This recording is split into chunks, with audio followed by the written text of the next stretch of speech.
নমস্কার বন্ধুরা, সীমার বেঙ্গলি রেসিপি চ্যানেলে আপনাদেরকে স্বাগত। আজকে আমি আরেকটা রেসিপি আপনাদের সঙ্গে শেয়ার করতে চলেছি। এটাও আমার শাশুড়ি মায়ের কাছ থেকে শেখা। উনি আমাদের কারোর ঠান্ডা লাগলে এই রেসিপিটা করে খাওয়াতেন। এতে ঠান্ডা চলে যায়, মুখেও রুচি আসে। তো এই রেসিপিটা আপনাদের সঙ্গে আমি শেয়ার করতে চলেছি, কেননা আমারও ঠান্ডা লেগেছে। আমরা এই রেসিপিটা বানাবো। এই রেসিপিটা বানানোর জন্য আমি নিয়েছি কালো জিরে, কাঁচা লঙ্কা আর রসুন। এগুলোকে আমি শুকনো খোলায় টেলে নেবো, যাকে বলে ড্রাই রোস্ট। তারপরে আমি এই রেসিপিটা বানাবো। একে অবশ্য রেসিপি না বলে রেমেডি বলাই ভালো। এটাতে অনেকগুলো টাকা বেঁচে যাবে আপনাদের, এটা খেলে ডাক্তারের টাকা বেঁচে যাবে। আপনারাও ট্রাই করে দেখুন। ড্রাই রোস্টটা করার জন্য আমি কড়াই বসিয়েছি। কড়াইটা গরম হয়ে গেছে। আমি রসুন আর কাঁচা লঙ্কাগুলোকে আগে দিয়ে দেব। রসুন আর কাঁচা লঙ্কাগুলো কড়াইতে দিয়ে দিচ্ছি। এটাকে একসঙ্গে নেড়ে চেড়ে ড্রাই রোস্ট করে নেব। এরপরে কালো জিরেগুলোকে ড্রাই রোস্ট করে নেব। উনুনের আঁচ কম রেখে আমি লঙ্কা আর রসুনগুলোকে এইভাবে ড্রাই রোস্ট করে নিয়েছি।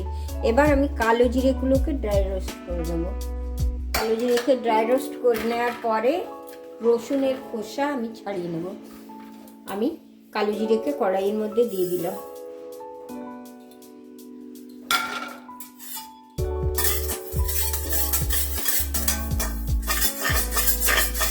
আঁচটা একটু বাড়িয়েই এটাকে ড্রাই রোস্ট করুন।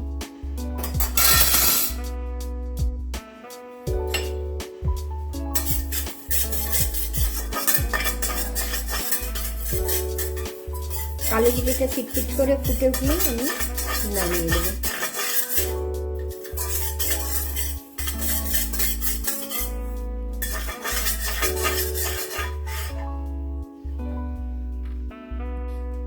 কালো জিরেটা চিটচিট করে ফুটে উঠেছে। এবার আমি কালো জিরেটাকে নামিয়ে দিচ্ছি। উনুনের আঁচ বন্ধ করে দিল। এবার কালো জিরেটাকে নামিয়ে দিচ্ছি। এবার লঙ্কাগুলোকে আমি কালো জিরের মধ্যে দিয়ে দেব। রসুনের খোসাগুলো, রোস্টেড রসুনের খোসাগুলো আমি ছাড়িয়ে নিয়েছি। লঙ্কা এবং নিয়ে নিয়েছি। আমি এই রসুনগুলো আর লঙ্কাগুলোকে একসঙ্গে মিক্সার গ্রাইন্ডারে পেস্ট করে নেবো। তার জন্য আমি ঢেলে দিলাম একটা মিক্সার গ্রাইন্ডারের বাটির মধ্যে।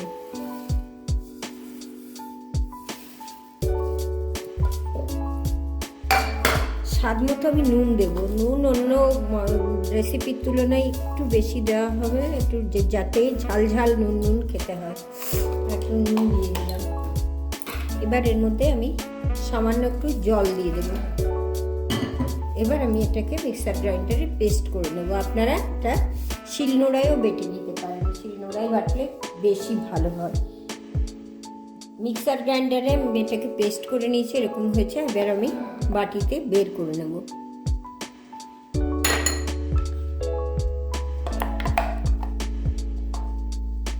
বাটিতে আমি পুরো জিনিসটা বের করে নিলাম। ভিডিওটা যদি আপনাদের ভালো লাগে অবশ্যই চ্যানেলটি সাবস্ক্রাইব করুন, পাশে থাকুন, বেল বাটনটি অন করে রাখুন। আর এটা যদি কারো ঠান্ডা লেগে থাকে তবে আজই বাড়িতে এটা বানিয়ে খেয়ে দেখুন। এটা যেমন মুখে স্বাদ লাগবে তেমনি 3 দিন খেলেই আপনার সর্দি কাশি সেরে যাবে।